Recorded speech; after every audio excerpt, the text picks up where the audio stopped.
இந்த மாலை எல்லோரையும் கிறிஸ்தேசின் வாழ்த்தி மாலை வணக்கத்தோடு வரவேற்கிறோம்.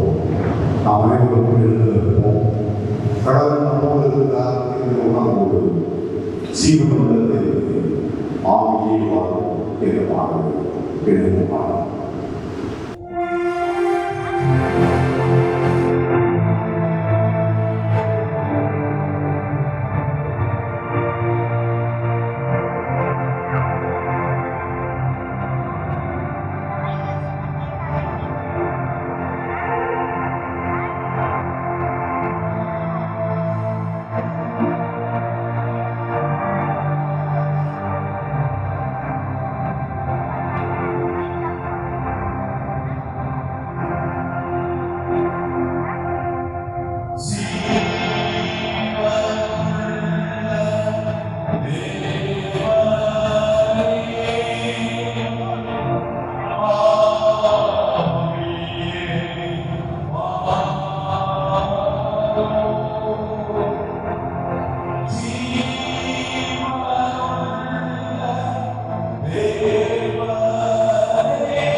உயிரோடு எழுந்தவரை உண்மை ஆராதனை செய்கிறோம்.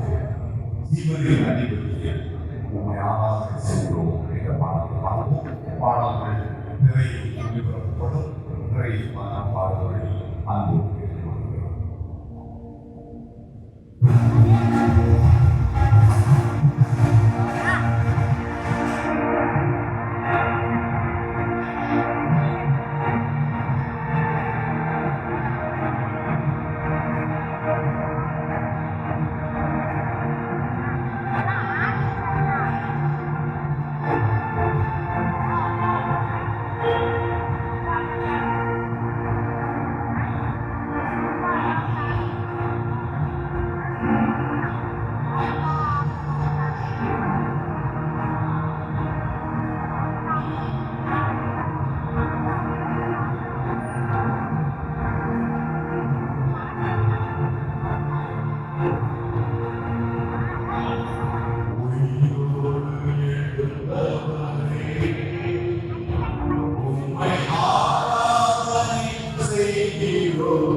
வாசிக்கும்படியாக தெரிந்து கொள்ளப்பட்ட நற்செய்தி பகுதி அது பரிசுத்த லூக்கா எழுதின நற்செய்தி நூல் 24வது அதிகாரம் வசனங்கள் 13 35 வரை. அன்று தினமே அவர்களில் 2 பேர் எருசலேமுக்கு 7 அல்லது 8 மைல் தூரமான எம்மாவு என்னும் கிராமத்துக்கு போனார்கள். போகையில் இந்த வர்த்தமானங்கள் யாவையும் குறித்து அவர்கள் ஒருவர் பேசி கொண்டார்கள். இப்படி அவர்கள் பேசி சம்பாஷித்து கொண்டிருக்கையில் இயேசு தாமே சேர்ந்து அவளோடு கூட நடந்து போனார். ஆனாலும் அவரை அறியாதபடிக்கு அவருடைய கண்கள் மறைக்கப்பட்டிருந்தது. அப்பொழுது அவர் அவர்களை நோக்கி, நீங்கள் துக்க மகமுள்ளவர்களாய் வழிநடத்தி ஒருவருக்கொருவர் சொல்லிக் கொள்கிற காரியங்கள் என்னவென்று கேட்டார். அவர்களில் ஒருவனாகிய கிளையோப்பா என்பவன் பிரதியுத்தரமாக, இந்த நாட்களில் எருசலேமிலே நடந்தவைகளை அறியாதபடிக்கு நீர் அந்நியராய் இருக்கிறீரோ என்றான். அவர் எவைகள் என்றார். அதற்கு அவர்கள், நசரனாகிய இயேசுவை குறித்தவைகளே. அவர் தேவனுக்கு முன்பாகவும் ஜனங்கள் எல்லாருக்கு முன்பாகவும் செய்கையிலும் வாக்கிலும் வல்லமுள்ள தீர்க்கதரிசியாயிருந்தார். நம்முடைய பிரதான ஆசாரியரும் அதிகாரிகளும் அவரை மரண ஆக்கினைக்குட்படுத்தி சிலுவில் அறைந்தார்கள். அவரோ இஸ்ரவேலை மீட்டு ரட்சிப்பவர் என்று நாங்கள் நம்பியிருந்தோம். எவைகள் சம்பவித்து இன்று 3 நாளாகிறது. ஆனாலும் எங்கள் கூட்டத்தை சேர்ந்த சில ஸ்திரீகள் அதிகாலமே கல்லறையிடத்திற்கு போய் அவருடைய சரீரத்தை காணாமல் திரும்பி வந்து, அவர் உயிரோடு இருக்கிறார் என்று சொன்ன தேவதூதரை தரிசித்தோம் என்று சொல்லி எங்களை பிரமிக்க பண்ணினார்கள். அப்பொழுது எங்களிலே சிலர் கல்லறையிடத்திற்கு போய் ஸ்திரீகள் சொன்னபடியே கண்டார்கள், அவரையோ காணவில்லை என்றார்கள். அப்பொழுது அவர் அவர்களை நோக்கி, தீர்க்கதரிசிகள் சொன்ன யாவையும் விசுவாசிக்கிறதற்கு புத்தி இல்லாத மந்த இருதயம் உள்ளவர்களே, கிறிஸ்து இவ்விதமாக பாடுபடவும் தமது மகிமையில் பிரவேசிக்கவும் வேண்டியதில்லையோ என்று சொல்லி மோசே முதல் சகல தீர்க்கதரிசிகளும் எழுதின வேத வாக்கியங்கள் எல்லாவற்றையும் குறித்து தம்மை குறித்து சொல்லியவைகளை அவர்கள் விவரித்து காண்பித்தார். அத்தருணத்திலே தங்கள் போகிற கிராமத்திற்கு சமீபனார்கள். அப்பொழுது அவர் அப்புறம் போகிறவர் போல காண்பித்தார். அவர்கள் அவரை நோக்கி, நீர் எங்களுடன் கூட தங்குகிறோம், சாயங்காலம் ஆயிற்று, பொழுதும் போயிற்று என்று அவரை வருந்தி கேட்டுக்கொண்டார்கள். அப்பொழுது அவர் அவர்களோடு தங்கும்படி உள்ளே போனார். அவர்களோடு அவர் பந்தி இருக்கையில் அவர் அப்பத்தை எடுத்து ஆசீர்வதித்து அதை பிட்டு அவர்களுக்கு கொடுத்தார். அப்பொழுது அவருடைய கண்கள் திறக்கப்பட்டு அவரை அறிந்தார்கள். உடனே அவர் அவர்களுக்கு மறைந்து போனார். அப்பொழுது அவர்கள் ஒருவரை நோக்கி, வழியிலே அவர் நம்முடனே பேசி வேத வாக்கியங்களை நமக்கு விளங்க காட்டினது பொழுது நம்முடைய இருதயம் நமக்குள்ளே கொழுந்து விட்டு எரியவில்லையா என்று சொல்லிக்கொண்டு அந்நேரமே எழுந்திருந்து எருசலேமுக்கு திரும்பி போய் 11 அவரோடு கூட இருந்தவர்களுக்கும் கூடியிருந்ததை கண்டு, கர்த்தர் மெய்யாகவே உயிர்த்தெழுந்து சீமோனுக்கு தரிசனமானார் என்று அவர்கள் சொல்ல கேட்டு வழியில் நடந்தவைகளையும் அவர் அப்பத்தை பிற்கையில் தங்கள் அவரை அறிந்து கொண்டதையும் விவரித்து சொன்னார்கள் என்பது வாசிக்கும்படியாக தெரிந்து கொள்ளப்படும் நற்செய்தி பகுதி வாசித்து ஆயிற்று. கிறிஸ்துவே உமக்கே மாட்சிமை உண்டாவதாக.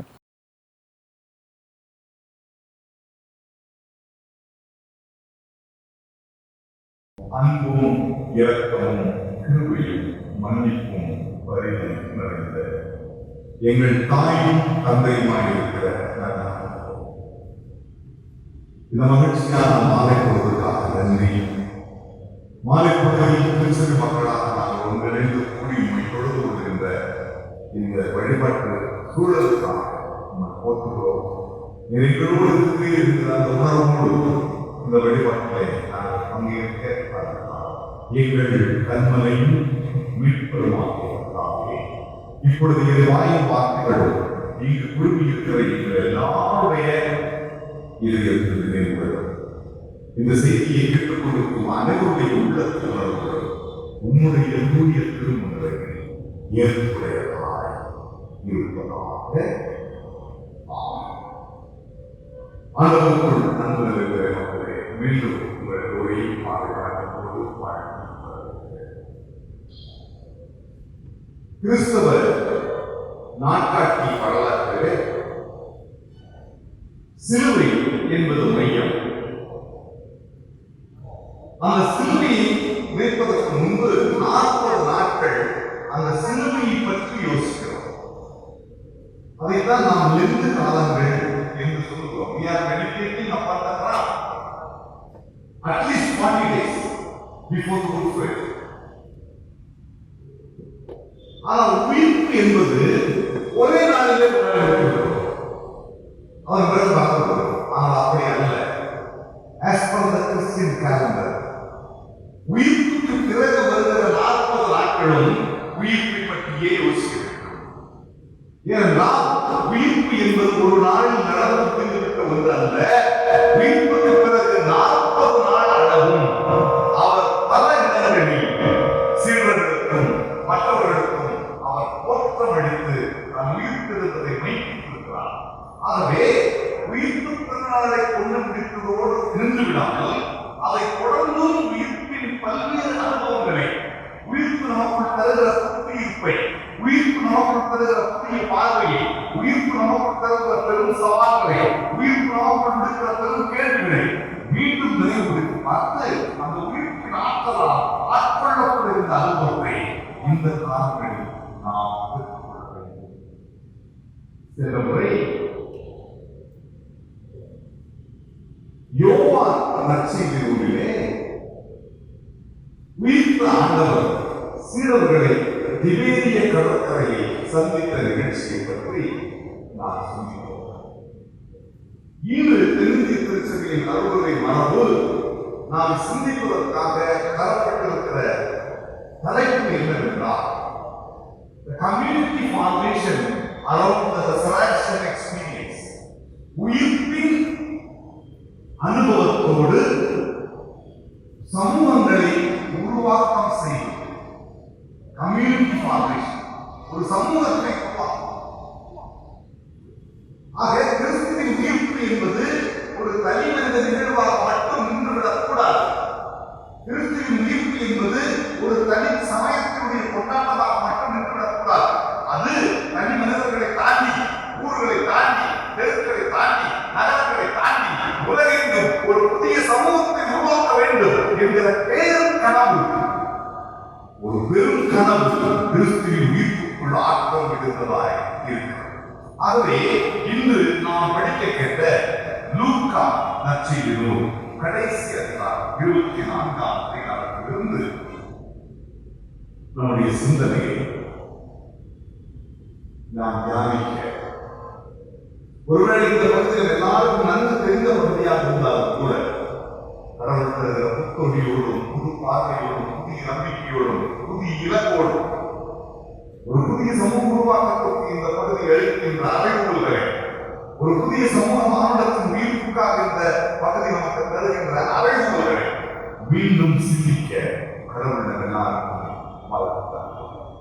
முதலிலே இந்த லூக்கா நற்செய்தி நூலை பற்றி நான் உங்களுக்கு சில விஷயங்களை சொல்ல வேண்டும். ஏனென்றால் திருமறையில் இருக்கிற மற்ற நூல்கள் எல்லாமே யூத கிறிஸ்தவர்களால் எழுதப்பட்டது அல்லது யூதர்களால் எழுதப்பட்டது. All the books of the Bible were written by Jews. ஆனால் இந்த லூக்கா நற்செய்தி நூல் மட்டுமே யூதர் அல்லாத ஒருவர் எழுதின ஒரு நூல். அப்படி யூதர் அல்லாத ஒருவர் எழுதின ஒரு நூலை ஏன் இதற்குள்ளே வைத்தார்கள் என்றால், இந்த நூல் விட்டுவிட முடியாத முக்கியத்துவத்தை உடையது. மற்ற நற்செய்தி நூல்கள் தொடங்குவது போல இயேசுவின் வரலாற்றை பற்றி சொல்கிறேன் என்று லூக்கா தன் நூலை தொடங்கவில்லை. மாறாக அவர் ஒரு பெரிய மேல் அதிகாரிக்கு இந்த கடிதத்தை எழுதுகிறார். மகா கணம் குழந்தைய தியாபிலுவே, அன்னையில் நடந்த கிறிஸ்துவ நிகழ்ச்சியை பற்றி அநேக வரலாறுகளை எழுத ஆரம்பித்திருக்கிறார்கள். நானும் எல்லாவற்றையும் திட்டமாக ஆலோசித்து விசாரித்து அறிந்து கொண்டு இதை எழுதுகிறேன் என்று ஒரு முன்னுரையோடு துவங்குகிறார். அப்படி துவங்கும் பொழுது அந்த லூக்கா நற்செய்தி அவர் எப்படி வடிவமைக்கிறார்? கிரேக்கத்திலே ரிலிஜா லிசிட்டா என்று ஒரு வார்த்தை உண்டு.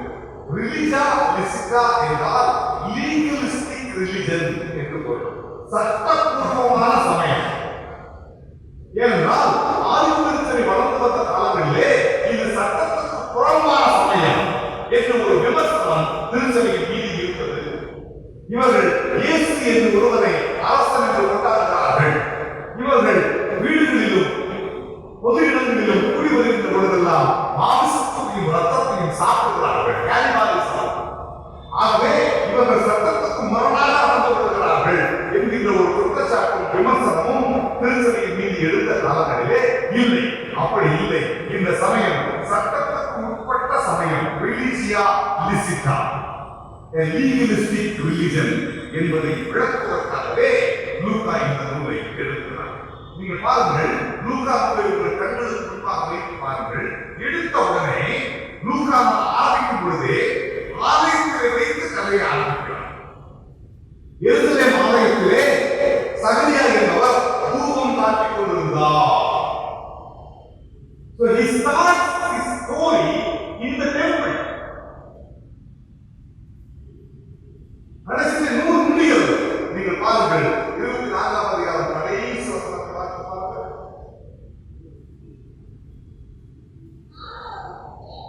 நாள்தோறும் தேவாலயத்திலே தேவனை புகழ்ந்து தொழுது கொண்டிருந்தார்கள். Story ends in the temple. ஆக இயேசுவின் கதையை, இயேசுவின் வரலாற்றை, இயேசுவின் வாழ்வை வரலாற்று வடிவமாக படிக்கின்ற லூக்கா அந்த கதையை துவங்கும் பொழுதே ஆலயத்தில் இருந்துதான் தொடங்குகிறார். முடிக்கும் பொழுதும் ஆலயத்தில் இருந்துதான் முடிக்கிறார். ஆகவே இந்த ஆலயத்துக்கு புறம்பான சமயம் அல்ல. It is not an illegal religion. It is an authentic legal religion. ஆக நூல் துவங்கும் பொழுது ஆலயத்தில் வைத்து துவங்குகிறது, நூல் முடியும் பொழுது ஆலயத்தில் வைத்து முடிகிறது. நடுவிலே இயேசு 12 வயது ஆனபொழுது ஆலயத்துக்குள்ளே வந்து ஆலயத்தின் பொறுப்பாளர்களோடு விவாதிக்கிறார். ஆக நூல் முழுவதுமே இது ஆலயத்துக்கு எதிராக ஒன்று என்றோ, யூத சமயத்திற்கு எதிராக ஒன்று என்றோ, ஏதோ ஒரு சீர்திருத்த இயக்கம் என்றோ, ஏதோ ஒரு எதிர்ப்பு இயக்கம் என்றோ என்ற ஒரு பார்வையை மாற்றி இது ஏற்றுக்கொள்ள வேண்டிய யூத சமயத்தினுடைய சரியான நிலைப்பாடு வேதத்தில் இருக்கிற கடவுளை பற்றிய முழுமையான புரிதலை கிறிஸ்துவை நாம் சந்திக்க முடியும் என்பதை விளக்குவதற்காகத்தான் லூக்கா நற்செய்தியாளர் தன் நூலை இந்த வடிவத்தில் வடிவமைத்திருக்கிறார். இரண்டாவது, நான் ஏற்கனவே சொன்னபடி லூக்கா ஒரு யூதர் அல்ல. ஆக யூதர்களுக்குள் நிலவின சில பழமைவாத சிந்தனைகள் லூக்காவுக்குள் இல்லை. நம்ம எல்லாருக்கும் தெரியும், எருசலேம் ஆலயத்துக்குள்ளே பெண்கள் போக முடியாது. மத்தேயு, மார்க்கு, யோவான் ஆகிய 3 நற்செய்தி பகுதிகளிலுமே பெண்கள் ஆலயத்துக்குள்ளாக இருந்தார்கள் என்ற குறிப்பு இல்லை. ஏனென்றால் இது யூத சமயத்துடைய நீண்ட கால மரபு, நீண்ட கால நம்பிக்கை. ஆனால் லூக்கா இந்த யூத பழமை வாதத்தை எதிர்க்கிறார். அதை அவர் ஏற்கவில்லை. இயேசு பிறந்து 8ஆம் நாளிலே விருந்து சேதனத்திற்கு இந்த பிள்ளையை ஆலயத்துக்கு கொண்டு வந்த போது 2 முதியவர்கள் ஆலயத்தில் இருந்தார்கள் என்று சொல்கிறார். ஒன்று சிமியோன் என்கிற வயதான முதியவர், 2 அன்னாள் என்கிற ஒரு வயதான தீர்க்கதரிசி. ஒரு பெண் ஆலயத்தில் இருந்தார். So the total cultural setup of Luke is something totally different from all other gospels. மற்ற நற்செய்திகளில் இருக்கின்ற கலாச்சார பின்புலங்கள், மற்ற நற்செய்திகளில் நம்பப்படுகின்ற ஆழமான பழமைவாத கருத்துக்கள், மற்ற நற்செய்திகளில் மீண்டும் மீண்டும் முன்வைக்கின்ற ஆணாதிக்க சிந்தனை, இவை எல்லாம் புறந்தள்ளப்பட்டு முற்றிலும் ஒரு புதிய மாற்றத்தை கருத்தில் கொண்டு, முற்றிலும் ஒரு புதிய மேசியா ஏற்படுத்தப்படுகிற ஒரு மாற்றத்தை கருத்தில் கொண்டு வடிவமைக்கப்பட்ட நூலாக இந்த நூல் லூக்கா நற்செய்தி நூல் அமைந்திருக்கிறது. ஆக இந்த பின்னணியோடு இந்த நாளின் பாடத்திற்குள்ளாக நாம் கலந்துள்ளோம். இயேசுவின் கதையை, இயேசுவின் வரலாற்றை நாம் எல்லோரும் நன்கு அறிந்திருக்கிறோம்.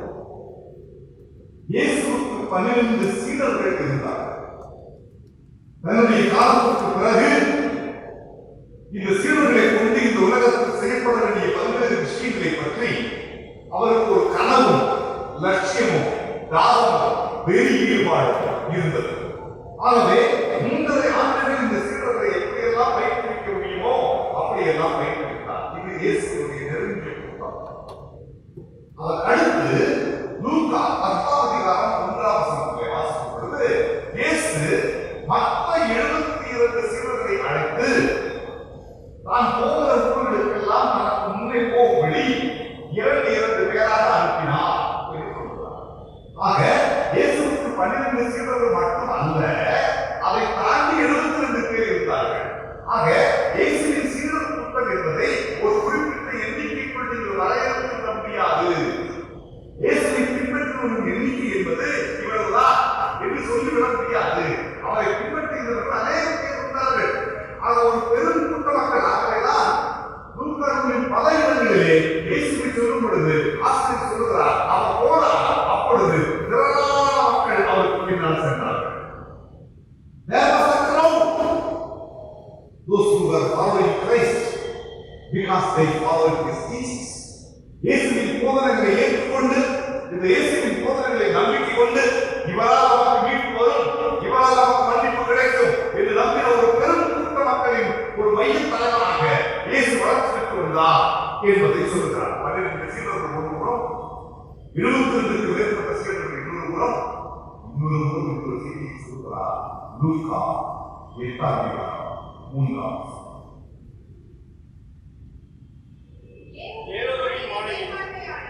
ஏரோது மாளிகை மேற்பார்வையாளர் கூசாவின் மனைவி யோகன்னாலும் சூசன்னாவும் மேலும் பல பெண்களும் அவரோடு இருந்தார்கள்.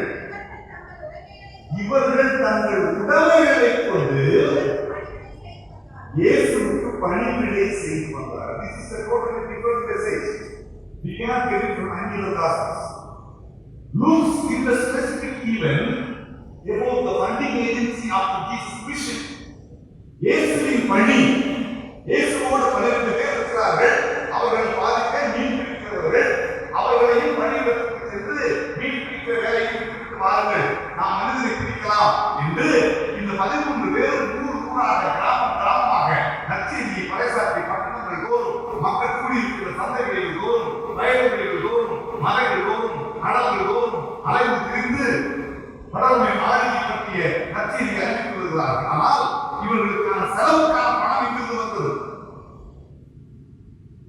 இவர்கள் சாப்பிட வேண்டுமே, சாப்பாட்டுக்கு பணம் எங்கிருந்து வந்தது? போக்குவரத்துக்கு பணம் எங்கிருந்து வந்தது? அத்தியாவசிய தேவைகளுக்கு பணம் எங்கிருந்து வந்தது?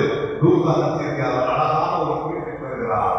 இந்த சூசன் நாள், யோவான் நாள், இன்னும் அநேக பெண்களும் இயேசுவை தங்கள் ஆஸ்திகளால், தங்கள் உடைமைகளால் தாங்கினார்கள், கொடுத்தார்கள், உதவி செய்தார்கள். பண உதவி செய்தவர்கள் இந்த பெண் செய்தவர்கள் தான். அப்படியென்றால் இயேசுவோடு இருந்த 12 சீடர்கள், அதை தாண்டி 72 பேருக்கு மேற்பட்ட இன்னொரு கூட்டம், இன்னும் அநேக பெண்கள் தங்கள் ஆஸ்திகளால் இயேசுவின் ஊழியத்தை தாங்கின பெண்கள். அது மட்டுமல்ல, இயேசுவுக்கு பிரச்சனை வந்த பொழுதெல்லாம் பல ஆசிரியர்கள் இயேசுவை விட்டு ஓடி போகிறார்கள். கடைசி வரைக்கும் சிலுவை கடியில் நின்று அழுது கொண்டிருந்தது இந்த பெண் சிறுவர்கள் தான். அது மட்டுமல்ல, அவர் இறந்து அடக்கம் செய்யப்பட்ட பிறகு 3ஆம் நாள் அதிகாலையிலே கரிய கோலத்தையும் வெள்ளை கோலத்தையும் இறுதி அஞ்சலி செலுத்துவதற்காக விடிகாலையில் ஓடி சென்றவர்கள் இந்த பெண்கள் தான். So that is an important status in the book of Luke for the women. It is a totally reversal story. மற்ற நற்செய்தி நூல்களில் இல்லாத இன்னொரு பகுதி, பெண் சீடர்கள் என்பவர்கள் எவ்வளவு முக்கியமானவர்களாக இயேசுவின் திருப்பணியிலே இருந்தார்கள், இயேசுவின் வாழ்விலே இருந்தார்கள், இயேசுவோடு கூட இருந்தார்கள், இயேசுவின் மரணத்தில் இருந்தார்கள், இயேசுவின் அடக்க ஆராதனையில் வெற்றி பெற்றவர்களும் இந்த பெண்கள் தான். இயேசுவுக்கு அடுத்த நாள் இறுதி அஞ்சலி செலுத்த வந்தவர்களும் இந்த பெண்கள் தான் என்று சொல்கிறார். ஆக பெண்கள் இல்லாமல் இயேசுவின் இயக்கம் என்பது இல்லை. பெண்களின் உதவி இல்லாமல் இயேசுவின் திருப்பணி என்பது வளரவில்லை. பெண்கள் இல்லாமல் இயேசுவின் முழுக்கதையும் நிறைவேறவில்லை. ஆகவே பெண்களுக்கான முக்கியத்துவத்தை லூக்கா நற்செய்தியிலும் எந்தெந்த இடங்களில் எப்படியெல்லாம் சேர்க்க வேண்டுமோ அப்படியெல்லாம் மிக அழகாக சேர்த்து வணங்கி வந்திருக்கிறது. இப்பொழுது நாம் படிக்க கேட்ட பகுதிக்கு உயிர்த்திருந்த நாள் அன்று மாலை வேளையிலே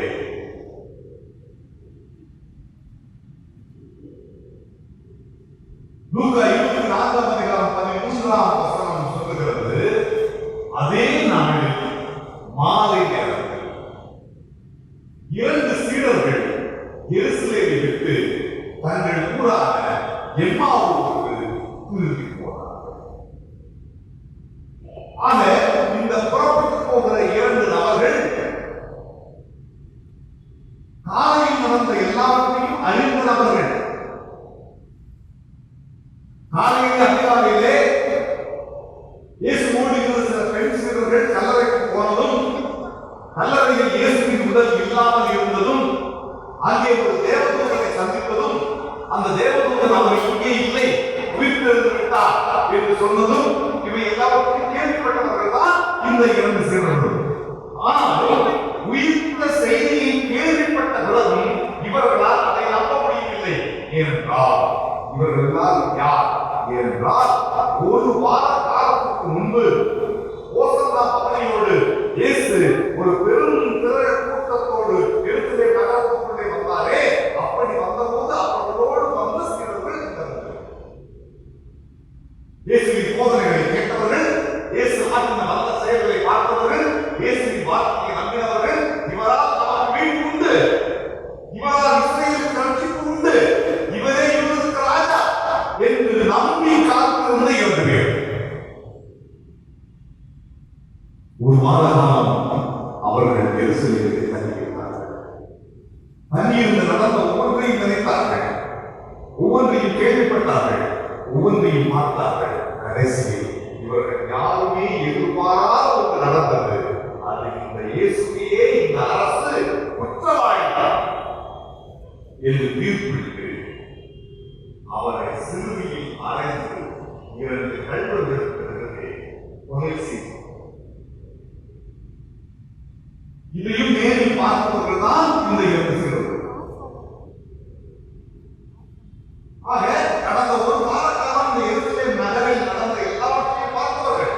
எருசலேம் is a city of peace, சமாதானத்தின் நகரம். ஆனால் இந்த ஒரு வார காலம் அந்த நகரம் சமாதான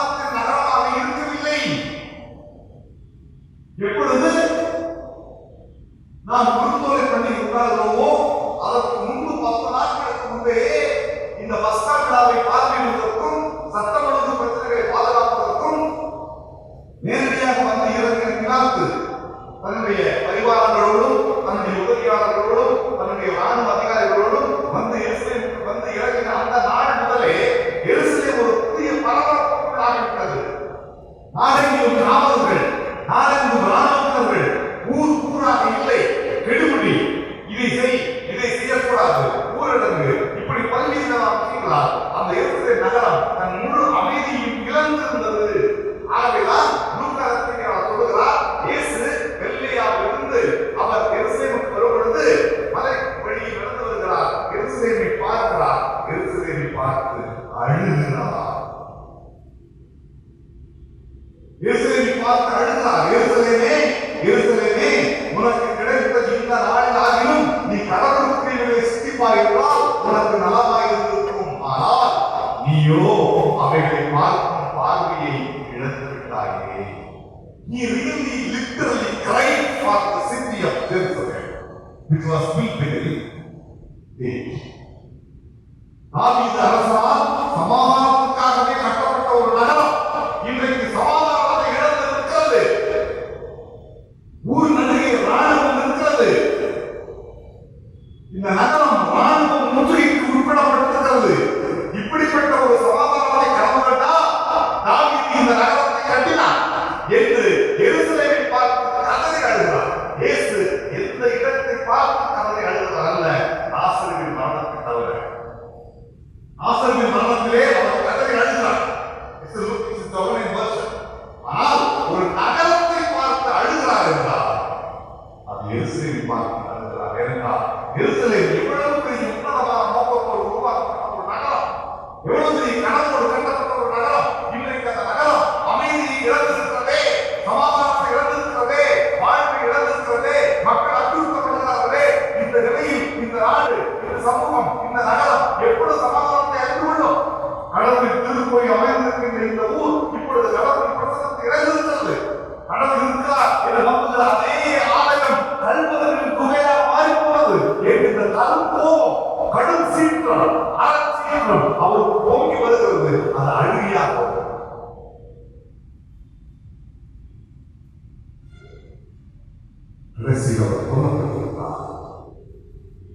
அதிகாலையிலே எங்கள் குற்றத்தை சார்ந்த சில பெண்கள் அவர் உயிர்த்தெழுந்திருக்கிறார் என்று வந்து சொன்னார்கள்.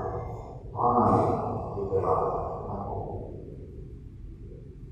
நகரத்துக்கு நடப்பதையெல்லாம் பார்க்கும் பொழுது எதுவும் நம்பக்கூடிய வகையில் இல்லை. ஆகவே இனியும் நாங்கள் எத்தனை நாட்களுக்கு இந்த புதிய நகரத்தில் வாழ்வது? என்றைக்கு மனிதன் நகரம் என்று ஒன்றை கட்டினானோ அன்றைக்கு அவர் தன் வாழ்க்கையை இழந்துவிட்டார். இயற்கையிலிருந்து அப்புறப்படுத்தப்பட்டு விட்டார். இயற்கையான வாழ்க்கை முறையிலிருந்து கடத்தப்பட்டு விட்டார். அவர் ஒரு நரகத்திற்குள் சிக்கிவிட்டார். கிராமத்தில் இருந்து வாழ்ந்தவர்கள், கிராம வாழ்க்கையில் உள்ள முன்னோர்கள் தங்களது வாழ்வை எவ்வளவு ரம்மியமாக வாழ்ந்தார்கள், எவ்வளவு ஆரோக்கியமாக வாழ்ந்தார்கள். அவர்களுடைய எத்தகைய உறவு நிலைகிறது. அக்கம் பக்கத்து வீட்டுக்காரர்கள் மாமன், மச்சான், அண்ணன், தம்பி என்று ஒரு உறவு கூட்டமாக வாழ்ந்த ஒரு உறவு சமூகம் சிதைந்து போய் இன்றைக்கு பக்கத்து வீட்டில் யார் இருக்கிறார்கள் என்று தெரியாத ஒரு நகர வாழ்க்கைக்கு நாம் பழக்கப்பட்டு விட்டோம். அப்படிப்பட்ட ஒரு நகரத்திலே இந்த சீரர்களால் தொடர்ந்து இருக்க நாம் மூர்த்தியை போய்விடலாம். நீ இருக்க முடியாது. இங்க நடக்கிற அட்டுழியங்கள், இங்க நடக்கிற நடிப்பு, இங்க இருக்கிற மக்களின் மனநிலை, இவர்கள் பேச்சு, இடத்திற்கு தகுந்த ஒரு பேசுகின்ற பேச்சுக்கள், நடைமுறைகள், இவை எல்லாம் எங்களுக்கு ஒத்து வரவில்லை. நாங்கள் திரும்பி போகிறோம், நீங்கள் மூர்த்தியை போகிறோம் என்று அவர்கள் அந்த நாளின் மாலை வேளையில் even after receiving the news of resurrection, they started to go back to the place.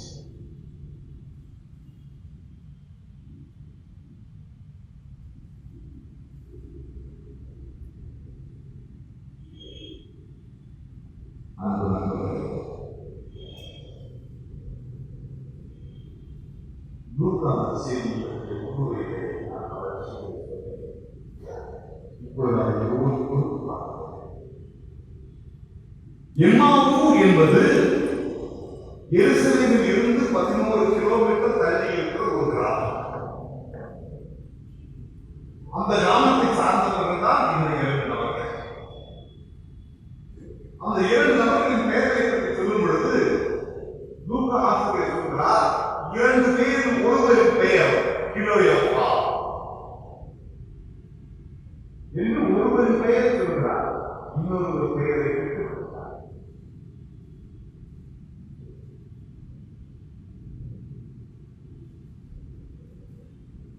அவர்கள் போகிற ஊர் எம்மாவூர் தான் என்று தெரியும். அந்த எம்மாவூர் எருசலேமிலிருந்து 11 கிலோமீட்டர் தள்ளி இருக்கிறது என்று தெரியும். போனவர்களுக்கு 2 பேர் தான் என்று தெரியும். ஆனால் அப்படி போன 2 பேர் ஒருவர் பெயரை மட்டுமே சொல்லிவிட்டு இன்னொரு பெயரை அவர் சொல்லவில்லை என்றார். அவர் பொருள் என்னவென்றால், புதியப்பட்ட காலத்தில் பெண்களின் பெயர்களை குறிப்பிடுவது வழக்கம். பல இடங்களிலே பெண்களின் பெயர் குறிப்பிடப்பட்டிருக்காது. 5 அப்பத்தையும் 2 மீனையும் 5000க்கும் மேற்பட்டவர்களுக்கு இயேசு கொடுத்தார் என்றால் கணக்கில் எப்படி இப்பொழுது அந்த பகுதியும் 5000 ஆண்கள் மட்டும் இருந்தார்கள். அப்ப என்ன பெண்கள்? பெண்களின் பெயர்களோ, பெண்களின் எண்ணிக்கையோ, பெண்களின் அடையாளமோ முக்கியமான ஒன்று அல்ல. ஆகவே இங்கு 2 சீடர்கள் தங்கள் ஊருக்கு திரும்பி போனார்கள் என்றால் ஒருவர் பெயர் கிலோயோப்பா, இன்னொருவர் பெயர் கிலோயோப்பா.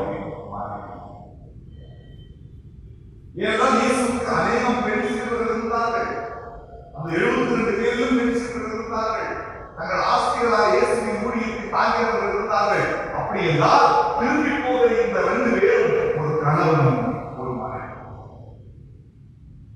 ஆகவே இவர்களை நாம் எம்மாவூர் சீடர்கள் என்று சொல்லக்கூடாது, எம்மாவூர் தம்பதிகள். எம்மாவூரில் இருந்து வந்த ஒரு குடும்பம் இயேசுவை நம்பி இவரால் மீட்பு உண்டு, இவரால் ரட்சிப்பு உண்டு, இவரால் நமக்கு எதிர்காலம் உண்டு, இவர்களால் இஸ்ரவேலுக்கு ஒரு நம்பிக்கை உண்டு என்று நம்பி காத்திருந்த ஒரு குடும்பம் தங்களது நம்பிக்கைகள் எல்லாம் ஒட்டுமொத்தமாய் நொறுக்கப்பட்ட நிலையிலே, தங்கள் பிடிவானங்களை எல்லாம் இழந்திருக்கிற நிலையிலே, இனியும் நம்பி காத்திருக்க முடியாத ஒரு நிலையிலே உடல் சோர்ந்து போய், மனம் சோர்ந்து போய், தளர்ச்சியோடு திரும்பி போகிற ஒரு தோல்வியின் பயணத்தில் ஒரு குடும்பம் பயணத்தில் கொண்டிருக்கிறது. நேரம் மாலை வேளையிலே நேரமாக இருட்டாக இருக்கிற வேளையிலே அவர்கள் மெல்ல மெல்ல நடந்து தங்கள் ஊருக்கு திரும்புகிறார்கள். And this is the very irony of the story. The moment they decided to depart from Jerusalem, Jesus came to them. எப்பொழுது அவர்கள் எருசலேமை விட்டு இயேசுவை விட்டு அகன்று போக நினைத்தார்களோ அப்பொழுது உயிர்த்த ஆண்டவர் அவர்களோடு வருகிறார்.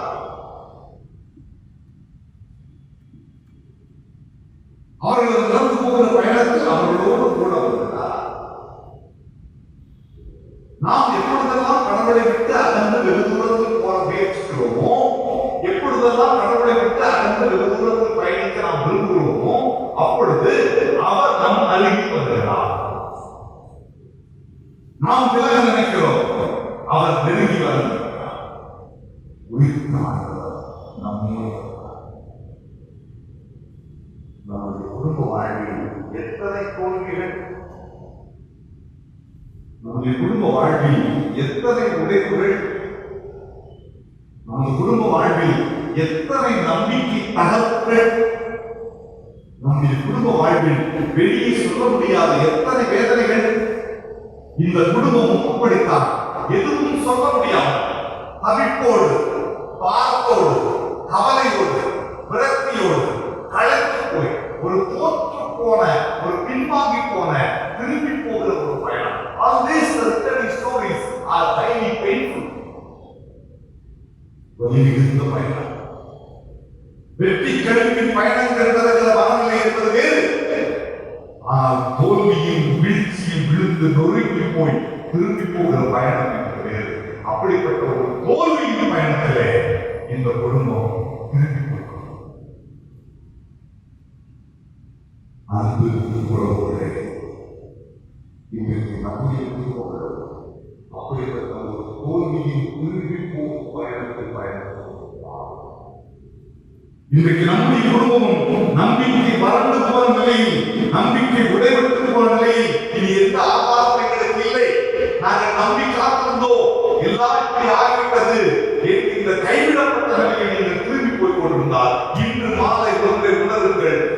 உயிர்த்த ஆண்டவர் உங்களோடு வருகிறார். உயிர்த்த ஆண்டவர் உங்களோடு வருகிறார். சோர்ந்து போக வேண்டாம், கவலை கொள்ள வேண்டாம், கண்ணீர் கொள்ள வேண்டாம். ஏனெனில் உயிர்த்த ஆண்டவர் நம்மோடு வருகிறார். நம் பாரங்களை அறிந்தவர், நம் கவலைகளை அறிந்தவர், நம் கேள்விகளை அறிந்தவர், நம் நம்பிக்கை எங்கெல்லாம் முறைமுறையில் போயிட்டு என்பதை அறிந்தவர், எங்கே நம்முடைய வாழ்க்கை முறிந்து கிடக்கும் என்று அறிந்தவர், எங்கே நாம் விழுந்து கிடக்கிறோம் என்று அறிந்தவர் நம்மோடு வருகிறார். Let us realize the presence of the Lord in our returning journey. நமது நம்பிக்கை வறண்டு போன இடங்கள் வாழ்வதற்கு கடவுளுக்கு தெரியும். நாம் எங்கெல்லாம் விழுந்து போனோம் என்பது கடவுளுக்கு தெரியும். நாம் எங்கெல்லாம் தோற்று போனோம் என்பது கடவுளுக்கு தெரியும். அவர் நம்மை விட்டு விலகி செல்கிறவர் அல்ல, அவர் நம்மோடு வருகிறவர். உயிர்த்த ஆண்டவர் எம்மாவூர் தம்பதிகளோடு கூட வந்தது போலவே இன்றைக்கு உங்களோடும் என்னோடும் நம்முடைய குடும்பங்களில் திரும்பி போகிற தோல்வியின் விரக்தியின் அவநம்பிக்கையின் வெறுமையின் பயணத்திலே உயிர்த்த ஆண்டவர் நம்மோடு வருகிறார். தோல்வி போயிட்டு தோற்று போக வேண்டாம். இன்னும் நீங்கள் அழுது கொண்டிருக்க வேண்டாம். திரும்பி போகிற பயணத்தில் உயிர்த்த ஆண்டவரை உணரலாம். ஒன்று. இரண்டாவது, இயேசு அவர்களோடு வருகிறார். அவர்களுக்கு தெரியவில்லை இவர்தான் இயேசு. இயேசு என்ன சொல்கிறார்? அவர் ஒரு உரையாடலை தொடங்குகிறார். ஏனெனில் உங்கள் முகம் வாழ வழியிலே நீங்கள் எதை பற்றி பேசிக்கொள்வது? நம்மோடு கூட வருகிறவர் மட்டும் அல்ல, நம் மீது அக்கறை கொண்டவர், நம் மீது கருத்தனை கொண்டவர், நம்மை விசாரிக்கிறவர். நம்மை விசாரிக்கிற ஒரு கடவுள் நம்மோடு இருக்கிறார். நம்மை விசாரிக்கிற உயிர்த்த ஆண்டவர் நம்மோடு வருகிறார். நம்மை பார்த்தவர் கேட்கிறார், ஏன் உங்கள் முகங்கள் வாடி இருக்கிறது? ஏன் சோர்ந்து போய் இருக்கிறீர்கள்?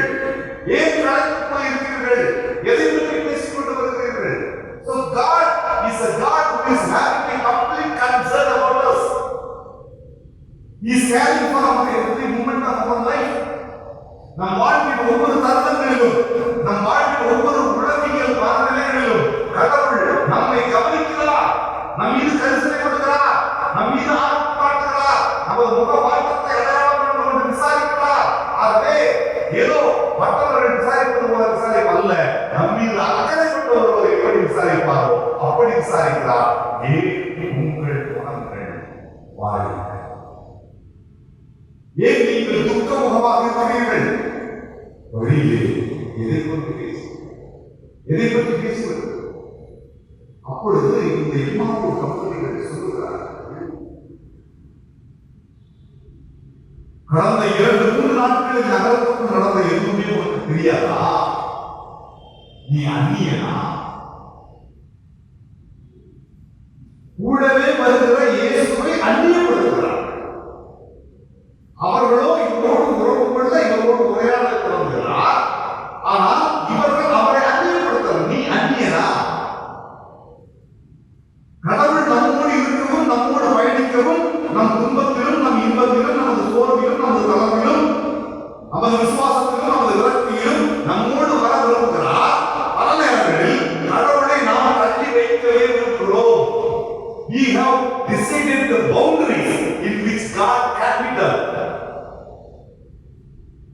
கடவுள் எப்பொழுதும் என்னோடு இருக்கக்கூடாது. நான் விரும்புகிற வேலையை மட்டும் கடவுள் என்னிடத்தில் வர வேண்டும், மற்ற நேரங்களில் கடவுள் தள்ளி இருக்க வேண்டும் என்று விரும்புகிறோம். We have made our own curtains. We have made our own screens. We have made our own limitations. We have set our own boundaries that God can enter and that He cannot enter.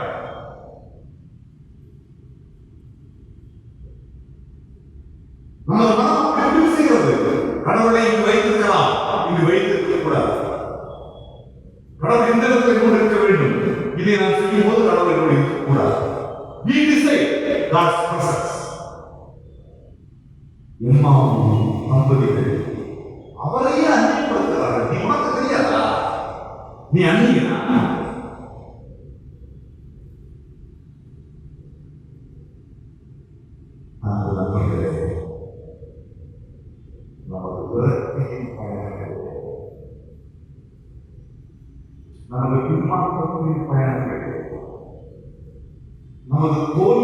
பயணங்களிலே, நமது கண்ணீரின் பயணங்களிலே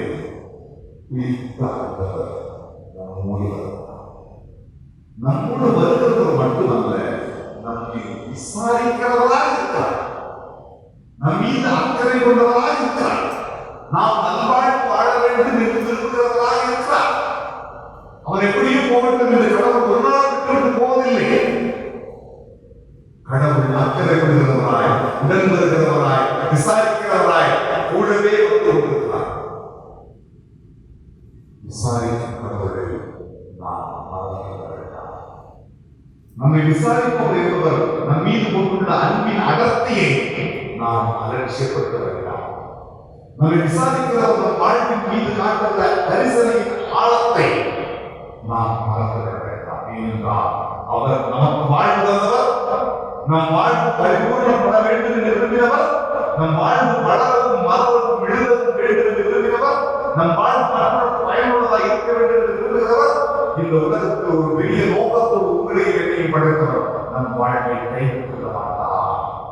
சூறாவளிகள் வரலாம், நோய் நொடிகள் வரலாம், சுற்றிலும் புயல் வீசலாம், நெருக்கடிகள் நேரங்கள் நம்மை கட்டி போடலாம், எதுவும் செயல்பட முடியாத அளவுக்கு நாம் சோர்ந்து போகலாம். ஆனால் in spite of all these things, let us realize the risen Lord within us. போராட்டங்களுக்கு நடுவிலே, தேவைகளுக்கு நடுவிலே, அவநம்பிக்கைகளுக்கு நடுவிலே, தோல்விகளுக்கு நடுவிலே, கைவிடப்பட்ட நிலைக்கு நடுவிலே, அவமானங்களுக்கு நடுவிலே, நிந்தைகளுக்கு நடுவிலே உயிர்த்த ஆண்டவர் என்னோடு இருக்கிறார், என்னை விசாரிக்கிறவராய் அவர் என்னோடு வருகிறார் என்கிற இந்த உள் உணர்வின் நம்பிக்கையை பற்றுகிறேன். நாம் மீண்டும் மீண்டும் பதிவுபடுத்திக் கொள்வோம், மீண்டும் மீண்டும் உறுதிப்படுத்திக் கொள்வோம். அந்த எம்மாவும் தம்பதியர் சொல்கிறார்கள், நாங்கள் இந்த நாசரேத்து இயேசுவை ரொம்ப நம்பியிருக்கிறோம்.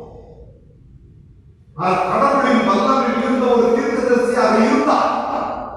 அவர் ஆற்றின வல்ல செயல்களை பார்த்து நாங்கள் திரண்டு போயிருக்கிறோம். இவரே இஸ்ரவேலின் இரட்சகர், இஸ்ரவேலின் யூதருக்கு ராஜா என்று இவர் எங்கள் வாழ்க்கையிலும், எங்கள் இனத்துக்கும், எங்கள் வரலாற்றுக்கும், எங்கள் தலைவருக்கும் மிகப்பெரிய விடுதலையை தேடி தருவார் என்று நாங்கள் இவர் மீது முழு நம்பிக்கை வைத்திருந்தோம். ஆனால் நம்முடைய பிரதான ஆசாரியர்களும் ரோம அரசு சேர்ந்து அவர்களுக்கு நாங்கள் துயரங்களை சொல்கிறார். நாங்கள் எதை நம்பினோமோ, தங்கள் நம்பிக்கை எங்கே உடைந்து போனதோ, எங்கே தங்களது பற்றுறுதி சுக்கு நூறாக போனதோ அதை சொல்கிறார்கள். We are not ready to share our pains with others, because every one of us are highly egoistic. நாம் நமது தோல்வியின் கதைகளை வெளியே சொல்ல விரும்புவதில்லை. நம்மை எப்பொழுதுமே வெற்றியாளர்களாகவே காட்டிக்கொள்ள விரும்புகிறோம். என்னால் முடியும், நம்மால் முடியும், நம்மால் செய்துவிட முடியும் என்று நாம் கடவுளை நம்புவதை விடவும் நம்மை நம்ப ஆரம்பித்திருக்கிறோம். ஆகவே நாம் நமது தோல்வியின் கதைகளை சொல்லுவதில்லை. ஆனால் இந்த எம்மாவும் தம்பதிகள் they started sharing about their failure stories. நாங்கள் தோல்வியின் கதையை சொல்கிறார்கள். நாங்கள் எல்லாம் நம்பியிருக்கிறோம், எங்களை அவர் கைவிடவே மாட்டார் என்று நம்பியிருக்கிறோம். இஸ்ரவேலுக்கு மீட்பு இவரால் மட்டுமே வரும் என்று நம்பியிருக்கிறோம். ஆனால் எங்கள் நம்பிக்கைகள் எல்லாம் சுக்குநூறாக உடைந்து போயிற்று. எங்கள் விசுவாசங்கள் எல்லாம் ஒன்றுமில்லாமல் தரைமட்டமாக்கப்பட்டுவிட்டது. இனி நாங்கள் நம்ப ஒன்றுமில்லை. இனி எங்களுக்கு நம்பிக்கையின் பிடிமானம் என்று ஒன்று இல்லை.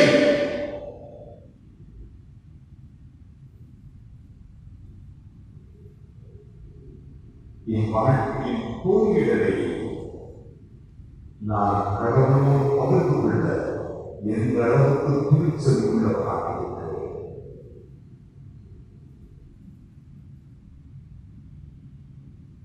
என் வாழ்வின் விரக்தியின் வீழ்ச்சிகளை நான் எந்த அளவுக்கு கடவுளோடு திறந்த மனதோடு விவாதிக்கிறவனாக இருக்கிறேன். கடவுளுக்கு தெரியாது என்பதல்ல, but how far we are reliable in front of God. கடவுளுக்கு முன்பாக நம்ப தகுந்தவனாக நான் இருக்கிறேன். எனது தோல்விகளுக்கு நான் பங்கேற்கிறேன். இந்த தோல்வி என்னால் நடந்தது, என்னுடைய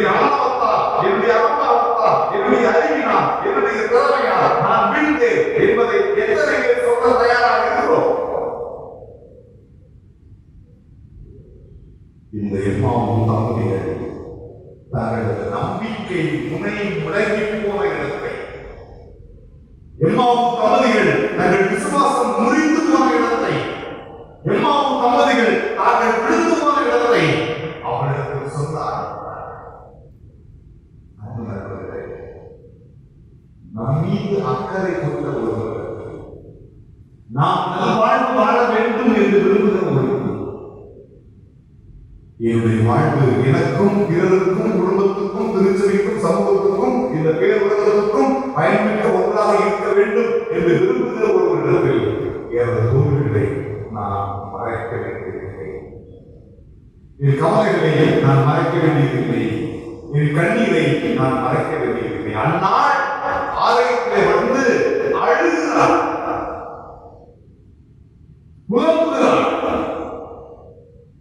ஆலயத்தில் இருந்த ஆசாரியர்கள் சொல்கிறார்கள், இந்த பெண் மது போதையும் புலம்புகிறாள் என்று சொல்லும் அளவுக்கு அவள் புலம்பி தன் வேதனையை வெடித்து வெளிப்படுத்துகிறாள். அந்நாளின் வழி இஸ்ரவேலின் வரலாற்றில் மிகப்பெரிய திருப்பம். அந்நாளில் பிறந்த சாமுவேல் இஸ்ரவேலின் வரலாற்றில் மாபெரும் திருப்பத்துக்கு காரணமாக அமைந்தார். என் வேதனைகள், என் வலிகள், என் ரணங்கள், என் வேதனை, என் கண்ணீர் இவை கடவுளுக்கு மறைவாக ஒன்று அல்ல. இது கடவுளுக்கு மறைக்க முடியாது, மறைக்கவும் தேவையில்லை. Let us agree our own failures with God. நாங்கள் நம்பிக்காதோம் எல்லாம் இவரே இஸ்ரவேலின் நம்பிக்கை என்று ஒரு இவரை நாங்கள் நம்பி இருந்தோம். ஆனால் இப்பொழுது இஸ்ரவேல் நாங்கள் யாரை மீட்பது என்று சொன்னோமோ அவர் குற்றவாளி என்று சொல்லப்பட்டு அரசினால் அறிவிக்கப்பட்டு அரசினால் கட்டளையிட்டு படுகொலை செய்யப்பட்டு விட்டார். அவர் மீட்டார் என்றும் அவர் வந்து விட்டார் என்றும் தேவதூதர்கள் சொன்னார்கள் என்றும் பலரும் சொன்னார்கள். நம்பியார் நம்பி காத்திருக்கிறார் முடியவில்லை.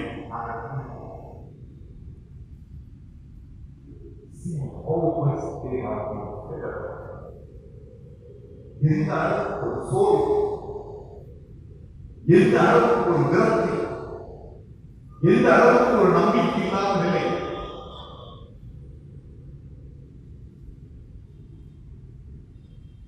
அப்பொழுது இயேசு பேசுகிறார், நீங்கள் இவ்வளவு மந்த புத்தி உள்ளவர்களா? இவ்வளவு மந்த புத்தி உள்ளவர்களா? மேசியா என்பவர் இந்த உலகத்துக்கு வந்து பாடுகளை பட்டு துன்பத்தை சந்தித்து அவமானத்தை சந்தித்து படுகொலை செய்யப்படுவார் என்று மோசே முதல் தீர்க்கதரிசிகள் பலரும் எழுதின பகுதிகளை எல்லாம் அவர்களுக்கு நினைவுபடுத்துகிறார். இது நீங்கள் படிக்கவில்லையா? இந்த பகுதியை நீங்கள் படிக்கவில்லையா? இது நீங்கள் வாசிக்கவில்லையா என்று மோசே துவங்கி அத்தனை பேருடைய தீர்க்கதரிசன ஆரம்பங்களிலும் மேசியா என்பவர் துன்புற்று சாக வேண்டியவர் என்பதை மீண்டும் அவர்களுக்கு நினைவுபடுத்துகிறார். Because the whole Israel was subjected to the suffering Messiah. They expected the royal Messiah. தங்களை ஆட்சி புரிகின்ற, குதிரை மீது வருகின்ற, போர் படையோடு வருகின்ற, தளபதியாக, வீரனாக, அரசனாக வந்து அவர் விடுதலை வருகின்ற ஒரு மேசியாவை தான் அவர்கள் கடந்த 400 ஆண்டுகளாக கனவு கண்டிருக்கிறார்கள். ஆனால் திருமலைக்கு உள்ளே இருக்கின்ற துன்புறும் திருத்தொண்டன் என்கின்ற மேசியாவின் சித்திரத்தை அவர்கள் மறந்து போனார்கள்.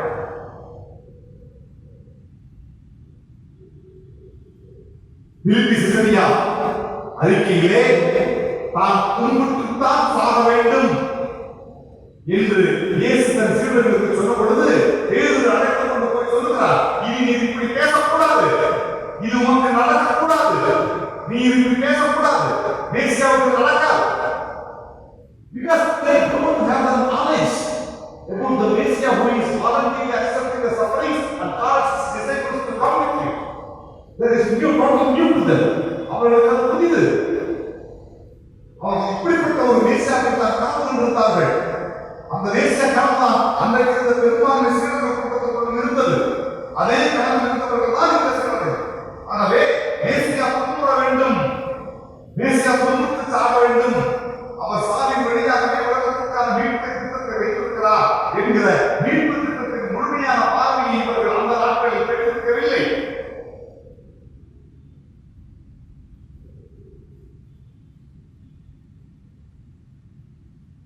இயேசு அதை விளக்கி சொல்லுவார். நமது வாழ்க்கையில் நமக்கு ஏற்படுகின்ற தடுமாற்றத்தை, நாம் சந்திக்கின்ற நெருக்கடி, நாம் சிக்கிக் கொள்கிற பிரச்சனை, பல நேரங்களில் நமக்கு நாமே சில விளக்கங்களை நமக்கு நாமே சில காரணங்களை கற்றுக் கொள்வோம். We have created our own ideologies. We have created our own interpretations. Our own life. நம்முடைய வாழ்க்கை நாம் கொடுக்கிறோம். ஏனென்றால் இது ஒரு நிலையற்ற வாழ்க்கை. நீங்க யார் எத்தனை நாட்கள், எத்தனை மாதம், எத்தனை ஆண்டு வாழ முடியும் என்று சொல்ல முடியாது. Then who are we to define our own life? Only God is the author of life. He can interpret. Allow God to interpret your own life. நம் வாழ்க்கையை விளக்கப்படுத்துவதற்கு கடவுளுக்கு உரிமை கொடுங்கள். கடவுள் சொல்கிற விளக்கத்தை கேளுங்கள். நம்முடைய விளக்கங்களால் நம்மை நாமே ஏமாற்றிக் கொண்ட காலங்கள் போதும். நம்முடைய விளக்கங்களால் நம்மை நாமே உருளாக்கிக் கொண்ட காலங்கள் போதும். நம்முடைய வாழ்க்கைக்கு, நம்முடைய கேள்விக்கு, நமது விரக்திக்கு, நமது தோல்விக்கு, நமது விண்ணடைவுக்கு என்ன காரணம் என்பதை கடவுள் விளக்கட்டும். இயேசு அதைத்தான் விளக்கச் சொல்கிறார். மந்த புத்தி உள்ளவர்களே, மோசே முதல் இத்தனை ஆவணங்களில் இவற்றெல்லாம் எழுதியிருக்கிறதே, இதையெல்லாம் நீங்கள் வாசிக்கவில்லையா? நம் வாழ்க்கையில் கடவுள் ஏனென்றால் நமக்கு வாழ்ந்து தந்தவர் அவர். நம்மை இந்த உலகத்தில் வாழ வைத்திருக்கிறவர் அவர். இன்று வரைக்கும் நான் வாழ்ந்திருப்பதற்கான காரணம் அவர். அப்படி என்றால் என் வாழ்க்கைக்கான முழு பொருளையும் விளக்கச் சொல்லுகின்ற உரிமை அவர் ஒருவருக்கு மட்டுமே உண்டு.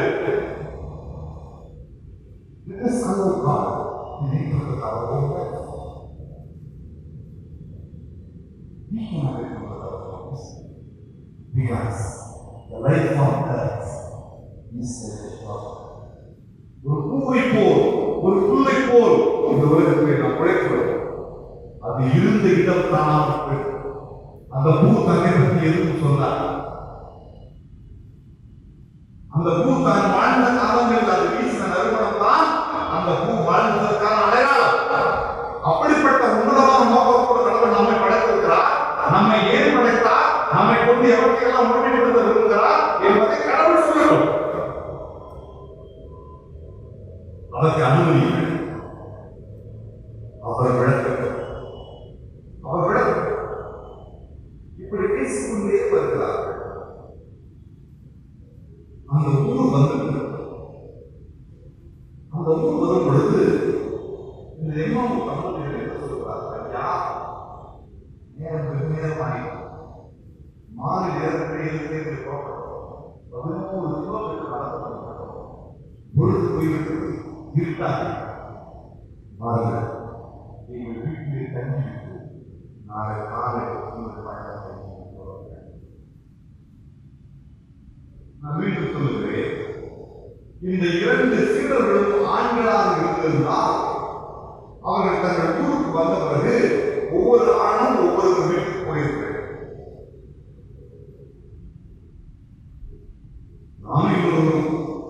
நானும் விஜய்க்கு வர வரோம். ஈரோடு வரோம். ஈரோடு வந்துடும். ஈரோடு வந்து நான் என்ன பண்ணுவேன்? நான் எங்க வீட்டுக்கு போயிடுவேன். விஜய் பாய்க்கு போவாரு. இந்த திரும்பி வந்த 2 சீடர்களான இளையப்பாவும் இன்னொரு நபரும் ஆண்களாக இருந்திருந்தால் இவர்கள் 2 வெவ்வேறு வீட்டுகளுக்கு போயிருக்க வேண்டும். ஆனால் மாறாக இருவரும் ஒரே வீட்டுக்கு போகிறார்கள் என்றால் அவர்கள் ஒரே வீட்டை சார்ந்தவர்கள், ஒரே வீட்டில் வசிக்கிறவர்கள் என்று பொருள். ஒரே வீட்டில் வாழ்கின்ற தம்பதிகள், குடும்பம், கணவன், மனைவி. இயேசுவும் அவர்களோடு தங்குவதற்காக அங்கு போன பிறகு there is an interesting twist in the story.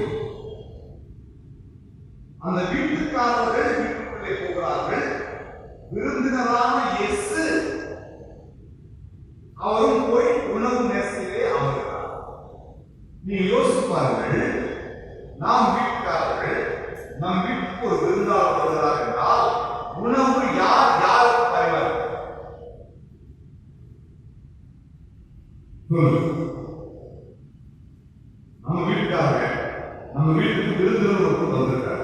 அவருக்கு யார் சாப்பிடுவா? யார் போடணும்?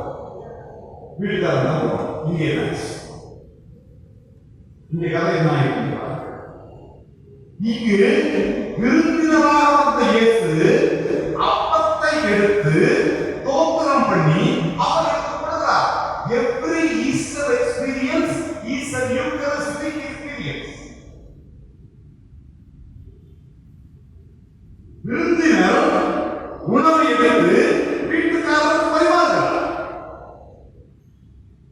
எப்படி ஒரு தலையில் மாற்றம் என்று பாருங்கள். வில்லியம் பார்க்லே என்கிற ஒரு புதிய ஏற்பாட்டு ஆய்வாளர் சொல்கிறார், அவர் அப்படி அந்த இரவு நேரத்தில் மங்கிய வெளிச்சத்தில் மேசத்தில் அமர்ந்து கொண்டு அப்பத்தை எடுத்து பிட்டு அவர்களுக்கு கொடுத்த பொழுது 3 நாட்களுக்கு முன்பு அவர் கையில் அடிக்கப்பட்ட ஆணியின் தழும்புகளை அவர்கள் பார்த்தார்கள். அவர்கள் கண்கள் திறக்கப்பட்டது. இவர்தான் ஆண்டவர், இவர்தான் ஆண்டவர், இவர்தான் 3 நாட்களுக்கு முன்பு கொலை செய்யப்பட்டவர் என்பதை அவர்கள் கண்டுகொண்டார்கள். கண்கள் திறக்கப்பட்டது என்றால் அவர்கள் காயங்களை பார்த்தால் அவர்கள் கண்கள் திறக்கப்பட்ட உடனே உயிர்த்தார்கள். இந்த இடத்தை நான் கதைக்கிறேன்.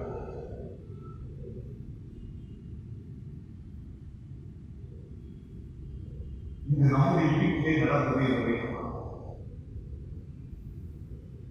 நம்முடைய வீட்டில் நடந்தது. 6-7 மணிக்கு புறப்பட்டு நாம் இருந்து 11 கிலோமீட்டர் நடந்து நம்ம ஊருக்கு வந்துக்கிறோம். வீட்டுக்கு வந்தாயிற்று, சாப்பிடுற நேசம் உட்கார்ந்தாயிற்று, ஆணவர் வீட்டு விட்டார் என்பதை வீட்டுக்கு பார்க்கிறோம். இனி அடுத்து நாம் என்ன செய்வோம்? என்ன செய்வோம் சொல்லுங்க. அடுத்து என்ன செய்வோம்? நைட் 12 மணி ஆயிடுச்சு. தேர்தல் சாப்பாடு இருக்கு. 11 கிலோமீட்டர் நடந்து வந்திருக்கோம். நாம் உடைந்து போயிருக்கிறது, உடல் கடந்து போயிருக்கிறது, பசியா இருக்கிறது. நாம் என்ன செய்வோம்? ஓப்பனா பேசுறோம். நாம் எல்லாரும் சாப்பிட்டு அழகா சொன்னாங்க, சரி ரைட் ஆனதாச்சு, நிம்மதியா சாப்பிடுவோம், தூங்குவோம், எதுவானாலும் காலையில இதுதான் செய்வோம். ஆனால் அந்த கதையை புரிகிறதுக்கு பாருங்கள். அவர்கள் சொல்லுகிறார்கள், ஐயோ இந்த உயிர் ஆண்டவர் தான் இவ்வளவு தூரம் நம்மோடு புறப்பட்டு வந்தாரா, இவரோடு பேசிக்கொண்டு வந்தாரா, அவர் பேசின பேசுவதை எல்லாம் பார்க்கும் பொழுது நாங்கள் கேட்கும் பொழுது எங்கள் இதயத்துக்குள் யாரோ தீ வைப்பது போல இருந்ததே. Did not our heart burn within us என்று சொல்லி அந்நேரமே இருந்து அந்நேரமே சாப்பிட்டு அல்ல, அந்நேரமே தூங்கி ஓய்வெடுத்து அல்ல, அந்நேரமே இருந்து மீண்டும் ஒரு பயணத்துக்கு தயாரானார்கள். மீண்டும் எருசலேமை நோக்கினார்கள். மீண்டும் ஒரு 11 கிலோமீட்டர் இரவு படைந்து முடித்தார்கள்.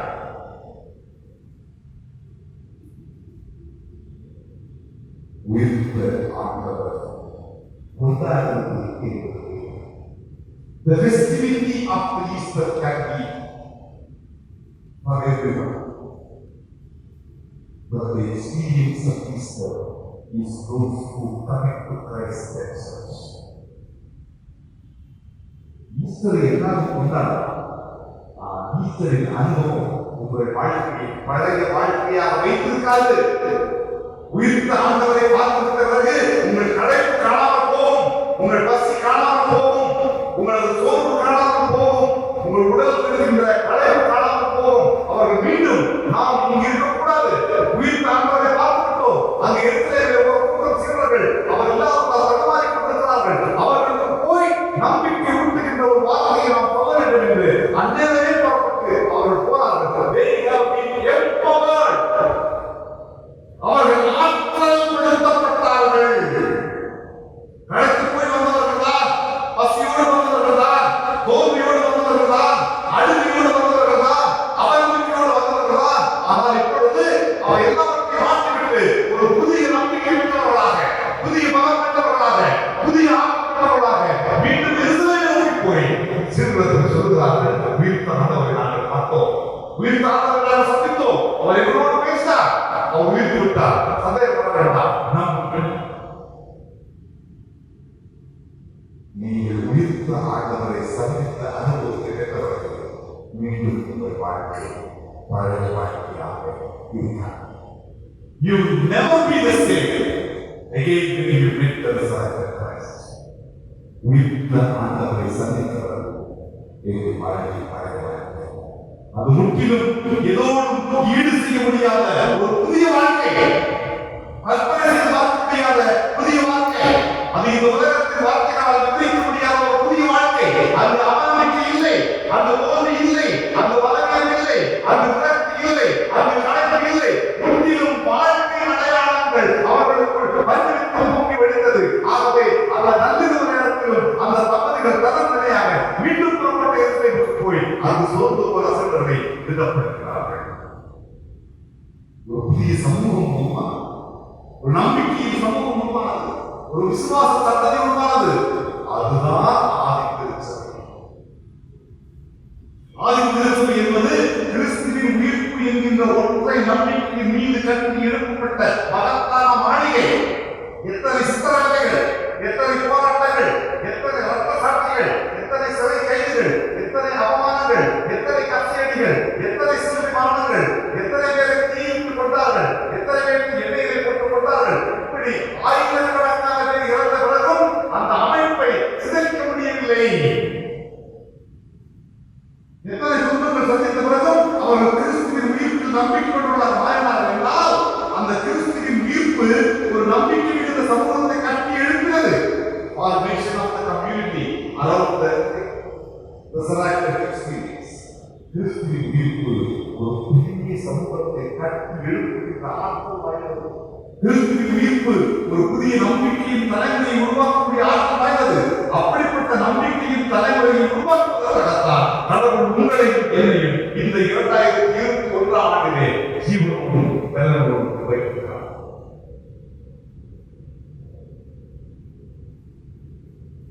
முன்னாடி உயிர்ப்புக்கு போவதற்காக அல்ல, கிறிஸ்துவின் உயிர்ப்பை நமது ஒவ்வொரு வாழ்வின் அடையாளத்திலும் மாற வேண்டும். கிறிஸ்துவின் உயிர்ப்பை நமது குடும்பத்தின் ஒவ்வொரு அசைவிலும் மாற வேண்டும். கிறிஸ்துவின் உயிர்ப்பை திருச்சபையின் ஒவ்வொரு நகரிலும் Let us relate the resurrected experience in our life, in our personal, family, church, society, world. கிறிஸ்துவின் உயிர்ப்பு ஒரு அனுபவமாகும். எல்லாருக்குள்ளும் ஒரு புதிய அனுபவத்தின் ஒளி பாய்ச்சட்டும். நம்ம எல்லாருக்குள்ளும் ஒரு புதிய நம்பிக்கையின் ஒளியை பாய்ச்சட்டும். அப்படிப்பட்ட உயிர்த்த ஆண்டவரை சந்தித்த அனுபவத்தோடு உலகத்திற்குள்ளே புறப்பட்டோம். கண்களை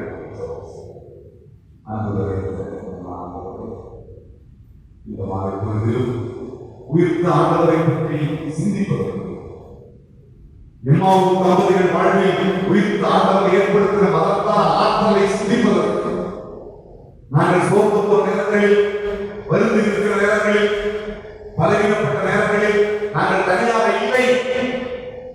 கடவுள் எங்களோடு இருக்கிறார். உயிர்த்த ஆண்டவர் எங்களோடு வருகிறார். எங்களை விசாரிக்கிறார். எங்கள் கேள்விகளுக்கு விளக்கம் தருகிறார்.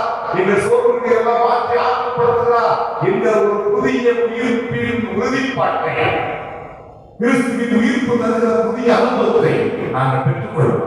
இதன் வழி ஒரு நம்பிக்கை மிகுந்த தலைமுறையை கட்டி எடுப்போம். அதற்காக அந்த இயேசுவை குரலை கேட்கிறோம்.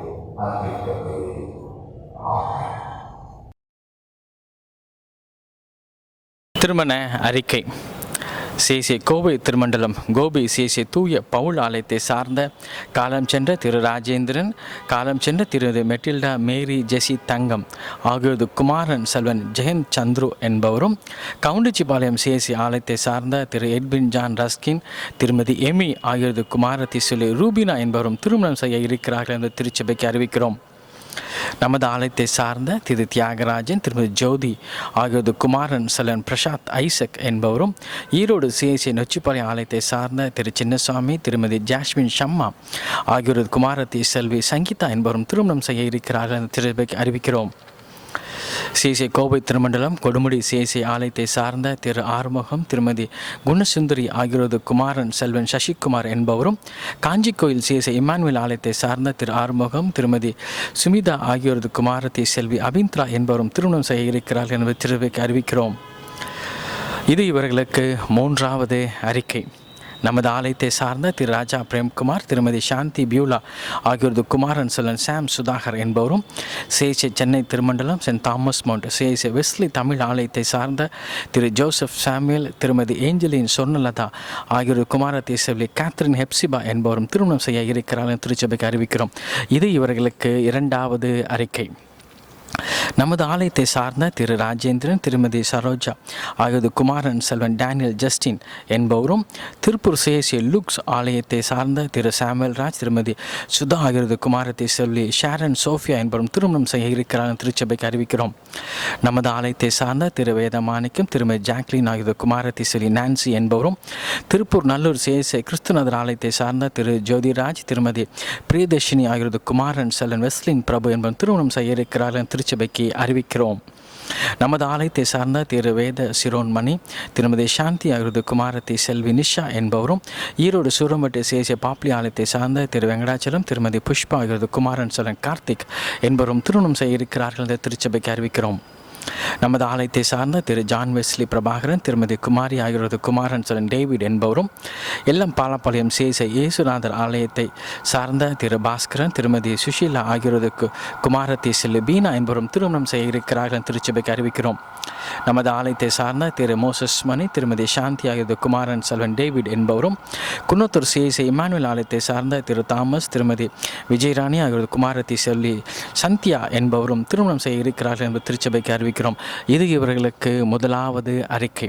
பிள்ளைகள் திருமணத்தில் சேரக்கூடாதபடி நியாயமான தடை ஏதேனும் இருப்பின் அதை எழுத்து மூலம் குருவானவருக்கு தெரிவிக்கும்படி கேட்டுக்கொள்ளப்படுகிறீர்கள்.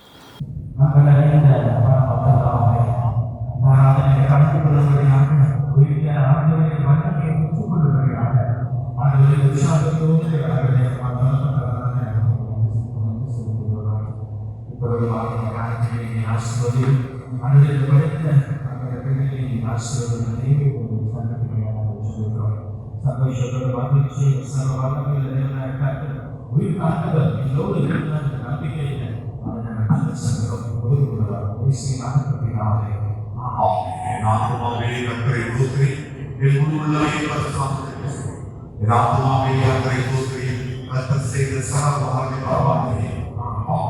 கடவுளுடைய இறக்கும் கிருபைக்கும் பராமரிப்புக்கும் உங்களை துதிக்கிறோம். தந்தை மைந்தன் துணி ஆவியாகிய திரியேற்றவரே, அன்பும் அருளும் ஆசீர்வாதம் எங்களுக்கு சகல நாட்களிலும் நம் ஒவ்வொருவருக்கும் நீடித்து உரைத்திருப்பதாக.